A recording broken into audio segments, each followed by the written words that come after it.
ప్రాంతీయ పార్టీలకు సంబంధించిన సీట్లు ఉన్నప్పుడు ఆయన అన్నది ఏంటంటే మరి ఇవి నేషనల్ ఇంటిగ్రేషన్ కాదా, బీజేపీ లేకపోతే ఎన్డీఏలో కాకపోతే డిజిగ్నిటేషన్ అవుతుందా అనేది వారు రేస్ చేసిన పాయింట్. ఎనీవే అది పక్కన పెట్టేద్దాం. మళ్ళీ we are back to local issue. ఆంధ్రప్రదేశ్కి వచ్చేద్దాం. ఎందుకంటే ఇవాళ ప్రధానంగా ఆంధ్రప్రదేశ్లో ఏం జరుగుతుంది అనేది ఇవాళ తెలుగు వాళ్ళందరూ ఎక్కడున్నా అంటే జూన్ 4 ఫలితాల కన్నా కూడా ఇవాళ ఇంకా ఉత్కంఠగా ఇవాళ పొద్దు నుంచి ఫోన్లు మెసేజ్లు వాళ్ళకి అందరికీ ఈవినింగ్ చూడండి అసలు ఫలితాల వరకు జూన్ 4 వరకు ఆగండి అని చెప్పాం. సో ఇప్పుడు ఒక్కొక్కటి అంశాల వారిగా వెళ్తే శివశంకర్ గారు, ఇవాళ జనసేన ప్రధానంగా కూటమిలోకి భాగస్వామిగా ఉండడం అంటే ముందు టెక్నికల్ గా బీజేపీలో పార్ట్గా ఉన్న తర్వాత తెలుగుదేశాన్ని కూటమిలోకి తీసుకురావడం, బీజేపీ తెలుగుదేశాల మధ్య ఒక దాన్ని లైజనింగ్ అందామా లాబీ అందామా ఏమందామా ఒక అడుగు వెనక్కి తగ్గానని అనేక సందర్భాల్లో పవన్ కళ్యాణ్ చెప్పారు. సో అది చాలా కీలక పాత్ర పోషించిందా? ఒకవేళ exit poll number majority exit poll number reach అవుతుంది నిజం అనుకుంటే? ఎగ్జాక్ట్లీ ఋషి గారు, యూ రైట్లీ పాయింటెడ్ అవుట్. యాక్చువల్గా జనసేన పార్టీ పవన్ కళ్యాణ్ గారు కూటమి ఏర్పాటు కోసం తీవ్రంగా శ్రమించారు.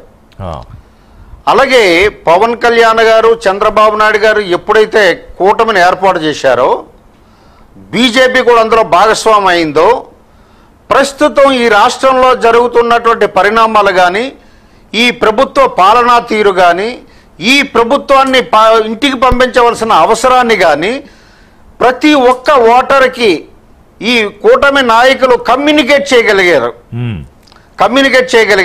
This is the greatest feature in this election ఋషి గారు.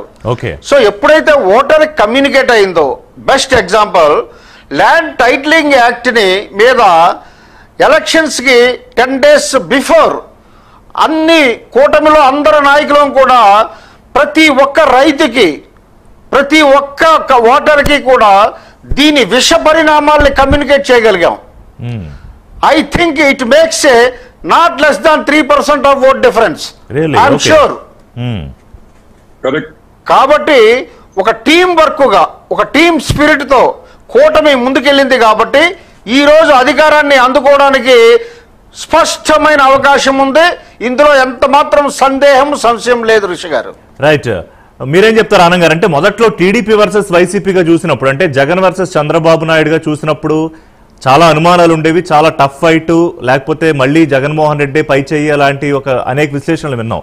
ఎప్పుడైతే ఇటు జనసేన అధినేత పవన్ కళ్యాణ్ చంద్రబాబు నాయుడు జైల్లో ఉన్నప్పుడు ఆయన వచ్చి అన్కండిషనల్ గా అక్కడ బాసటగా నిలబడి అప్పటికి సీట్లు లెక్కలేదు, ఎన్ని తీసుకుంటాం ఎన్ని ఇస్తాం అనే డిస్కషన్స్ ఏం లేవు. ఆయన వచ్చాడా జైలు దగ్గర బయటకు వచ్చాక ప్రెస్ మీట్లు చెప్పేశారు. ఆ తర్వాత పరిణామాలు వేగంగా మారాయా ఆంధ్రప్రదేశ్ లో? మీరందరూ ఒకటి గుర్తుపెట్టుకోవాలా ఋషి గారు, పవన్ కళ్యాణ్ గురించి ఒక మాట. ఈ కూటమి సీట్ల సర్దుబాటు జరిగినప్పుడు ఎంత స్మూత్ గా జరిగినాయో, అసలు ఎంత ఫాస్ట్ గా. ఐ థింక్ 2 meetings లో దే డిసైడెడ్ ఎవ్రీథింగ్. 2 సిట్టింగ్లు అనుకో, అయితే మాక్సిమం 3వ సిట్టింగ్ కూర్చున్నారని కరెక్ట్ గుర్తులేదు. ఐ థింక్ బట్ నాకు తెలిసి 2 sittings. అంటే వాళ్ళిద్దరు మనస్తత్వాలు కానీ వాళ్ళిద్దరు గోల్ కానీ ఇద్దరు నాయకులు ఏ విధంగా మ్యాచ్ అయింది.